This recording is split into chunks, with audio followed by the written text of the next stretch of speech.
they like have this idea. And I think this is why it's so important, like to actually do the work, not just say that you're doing the work, because you don't trust yourself. So you're entering into this space constantly with questions in the back of your head.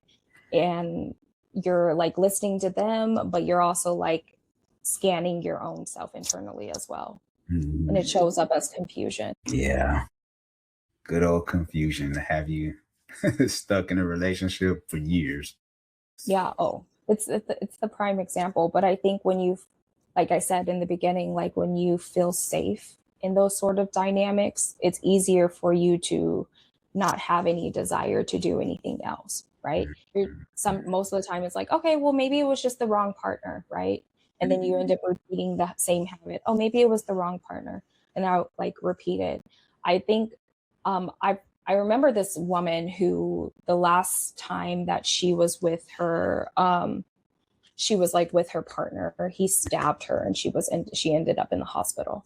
And so I Mhm. was working with her, and shortly 3 weeks after, she was back with him.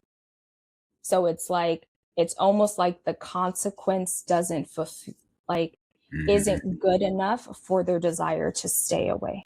Mhm. It becomes like a security, a blanket, right? Because they're just like, oh well, I love him. Yeah. It's not like a, oh, he almost ended my life. Like, let me stay away from him. It's like, how can I get that high again? Like, I'm chasing an addiction. Yeah.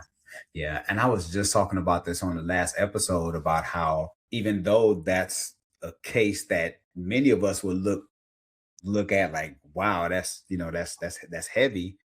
A lot of people will stay in quote unquote in comfortable relationships where they know they like, I know this is what they say is the devil I know kind of thing. Mhm. And so you have to, in order for them to change, Mhm. they have to convince themselves that the other side is better than what they have. Yeah. If they can't be convinced of that, then they're going to stay Mhm.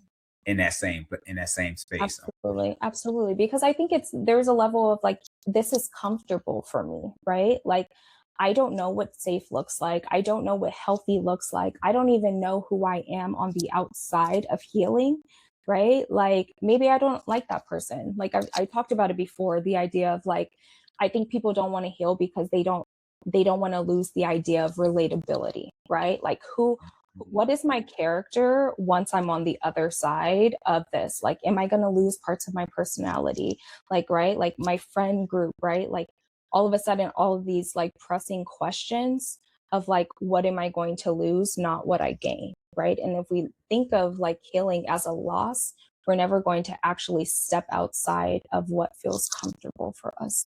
Yeah, yeah, and we all can be guilty of it, because we all look for that comfort. I mean, if we can Mhm. find that sweet spot because there's so much stuff going on in our life, if we can find that one sweet spot, we like, I'm good. Touching Trust me. me, when I'm bored, I'm like, I mean, I mean, I can get a little Hey, you are not alone. You know what I'm saying? keep my schedule full. Because sometimes I'm like, am I too comfortable? Like this is almost Yeah. this is scary good. And maybe I Yeah. need to, step outside, step out and try to walk on the water because um the thing about being comfortable is Mhm. it can get so good to you. Mm. Next thing you know, it's 10 years later. Right. Yeah. I think the reality is like, I remember when I was going through therapy, like and after like my divorce was finished and after everything like kind of like settled down, and my therapist was like, Stacey, I need you to get comfortable with peace. And I was like, okay, what does that look like, right? Like, and I think so often people are like, well, the work isn't helping. But honestly, there is a nervous system shutdown that happens after your body has experienced chaotic like history, right? And so oftentimes when people are just like, well, I'm sleeping all the time, I'm doing this, I'm doing that, they would assume that it's depression, when in reality it's like your body is adjusting to nervous system overload, right? And so what people will do will be like, okay, well, let me go ahead and put space, like things in space, right? In order to create a high, like an adrenaline, right? They'll book up their schedule to stay super busy to Mhm. avoid that feeling. But it's like, no, you actually need to sit in that feeling of nothing going on, nothing happening, to allow yourself the space to actually heal and understand what's like peace looks like.